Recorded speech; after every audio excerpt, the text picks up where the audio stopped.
রাম মন্দির সংলগ্ন আমাবা মন্দির, রাম মন্দিরের সঙ্গে সঙ্গে সাজিয়ে তোলা হচ্ছে এই মন্দির চত্বরও। মির্জাপুর থেকে পাথর নিয়ে আসা হয়েছে, সেই পাথর দিয়েই সাজানো হচ্ছে আমাবা মন্দির চত্বর। সেই সমস্ত ছবিও রিপাবলিক বাংলা আপনাদের সামনে তুলে ধরছে এই মুহূর্তে।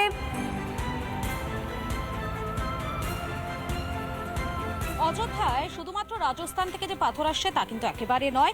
অযোধ্যার এই রামনগরীকে সাজিয়ে তোলার জন্য বিভিন্ন জায়গা থেকে পাথর এসেছে। এই যে পাথর দিয়ে সিঁড়ি তৈরি করা হবে বলা হচ্ছে, সেই পাথরগুলো কোথায় বসানো হবে এবং কি স্ট্রাকচার হতে চলেছে, কেননা এখনো পর্যন্ত 22শে জানুয়ারির অপেক্ষা আমাদের করতেই হবে। আচ্ছা, दिन रात मेहनत कर रहे हैं? हाँ जी।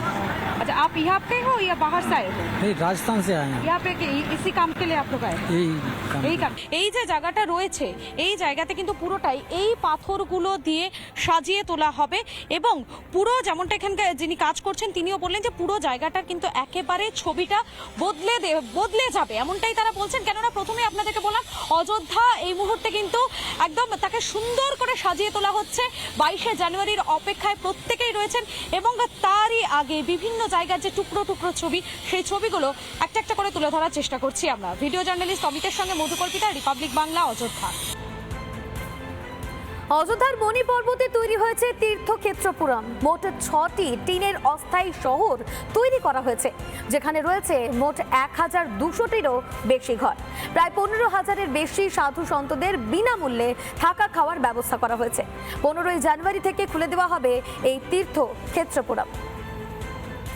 প্রত্যেক দেশবাসী এই মুহূর্তে 22শে জানুয়ারির অপেক্ষায় রয়েছেন রামলালার প্রাণ প্রতিষ্ঠার। আর রামলালার প্রাণ প্রতিষ্ঠার দিন এখানে অর্থাৎ অযোধ্যাতে অনেক সাধু সন্ত যারা রয়েছেন তারা এখানে আসবেন সেই ঐতিহাসিক মুহূর্তের সাক্ষী থাকার জন্য। তাদের থাকা খাওয়ার ব্যবস্থার জন্য এই অযোধ্যা নগরীর মধ্যেই গড়ে উঠেছে ছোট্ট ছোট্ট টিনের শহর। একটা বা দুটো নয়, প্রায় 6টা শহর এখানে গড়ে উঠেছে।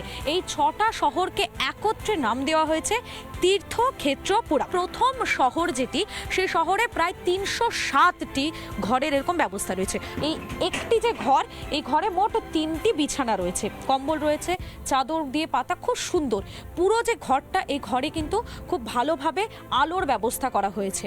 এই নতুন শহরে যারা আসবেন তাদের যাতে মোবাইলের টাওয়ার পেতে কোনো রকম সমস্যা না হয়, এভাবে এখানে টাওয়ার বসানো হয়েছে যাতে প্রত্যেকটা মুহূর্তে তারা ফোনে কথা বলতে পারেন, যাতে কোনো রকম কোনো সমস্যা এক্ষেত্রে না হয়, সেই দিকটারও কিন্তু এখানে খেয়াল রাখা হয়েছে।